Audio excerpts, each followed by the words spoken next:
what would you say are some of the key elements of emasculation that women may be doing that they don't realize that they're doing? If you could just give us maybe 3 things, or you pick the number of this is what emasculation looks like, and this is how we can avoid it. Well, can I give you 3 categories? Yes, of course. So one category would be withholding. So this is when we're not reaching anymore. They're reaching and we're So we will withhold attention. We'll withhold affection. We will withhold intimacy. We will withhold acknowledgement. We will withhold quality information. We're not telling them the truth. They are dealing with, they're spending their energy on an unreality because we did not tell them the truth. They're doing what they think is important to us because we didn't tell them. So we withhold. When in our workshops, we'd have women make lists. They'd shout out how they emasculated men. One woman said, I just don't feed them. I did that once. Physical food. I did that once in my first marriage. I knew we were out of milk. I knew my husband was going to come home starving and he eat a salad making bowl worth of cereal before he went to bed. And I knew we didn't have any milk. And I was on my way home and I could have stopped to get milk. And I was like, I'm not gonna. Yeah, I was at the vengeful part of that marriage. But we have our son. When we both agreed he was worth 7 years of suffering. Anyhow, so withholding. Some women specialize in withholding. They withhold affection and attention, energy, admiration. It's a kind of green emasculation. It spends very little energy. I'm being economical and diminishing you at the same time. I'm just not giving you anything. That's sadly one of them. The more overt ones would be criticizing, comparing. Comparison is a huge way. Why can't you be like Susie's husband?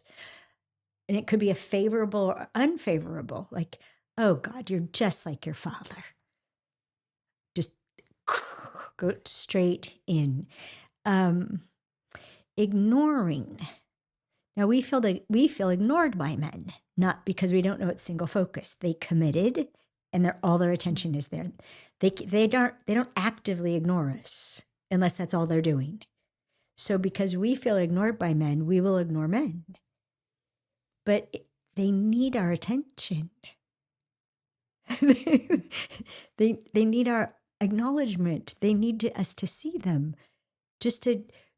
We're at work and we're walking down the aisles and we see somebody and we smile instead of just walking by as if they don't matter. Why should I acknowledge your presence? You don't matter. Now, on the street, what men don't know is that women won't look them in the eye is because we're afraid they'll take it as an invitation, and that's too scary for us. But once I learned that I can pay very close attention to what I'm offering in an acknowledgement, and the only people I've ever had my admiration, my noticing, my smile taken wrong, there's only been 2 men in 30 years, and they were drunk. They're so sensitive to our energy. They're so sensitive to our invitation, which is, again, why if we're leading with physicality, with sexuality, they interpret that as an invitation. And too many women think it's my right to be that way. Well, okay, you can be that way. It's your right to be that way.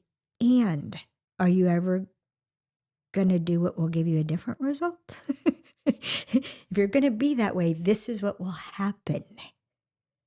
It actually puts men in take mode. They have the most primitive instinctual reaction to us being that way. And then we think that's who they are. No.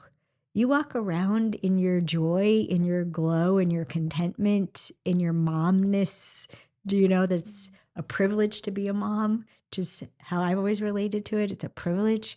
You walk around in that. That's what's being responded to. They want to take care of you. They want to help you. Can I carry that for you? I've got these 3 little tykes. Could I push the cart for you? Really? You do that, please, instead of I can do it myself. Well, of course you can do it yourself. It's another way we misinterpret them. We think they offer because they think we can't do it. Yes, I could go on and on and on and on. It's why we have 200 hours of videos. It's amazing on our site. But it's such good news, Lila, who men really are and who we are for them. I thought when I started listening to them, they'd want to talk about sports and work.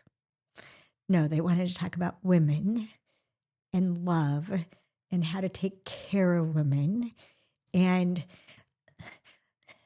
so what's this thing about sex? Utter confusion.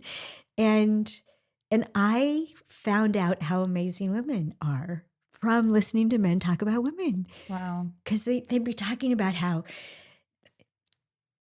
his name is Brooke. He said, Alison, this is what you have to understand. Women are the unicorns in the forest. What? This is this macho sports guy, really cool, really handsome. And he's telling me this. I'm like, disconnect. I'm like, what? He goes, if a unicorn let you do something for them, would you be honored?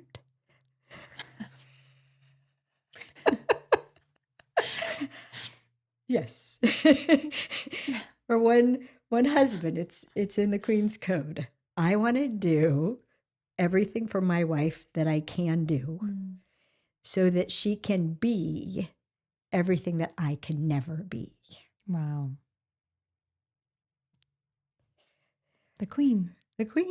Another man said, this is early on, husband, he said, I don't get this thing about equality, that women's equality and working so hard to be equal. And I don't understand. And I started to react. And then he said, seems like a step down for them. Why would you want to take a step down? We have you on a pedestal for a reason. It's clear to us. Oh. And how much happier we are when we're working in tandem, not as we're the same. Equal partners, we're the same. Everything you can do, I can do better. That my mother was dancing around the kitchen singing that. And I thought, oh, okay. So I'm a woman. I've got to have a man. Got to have one. And the better man, the better my getting him is, but never need anything from him. I never really know him. Never really. Yeah, I was never taught that they were good to get to know.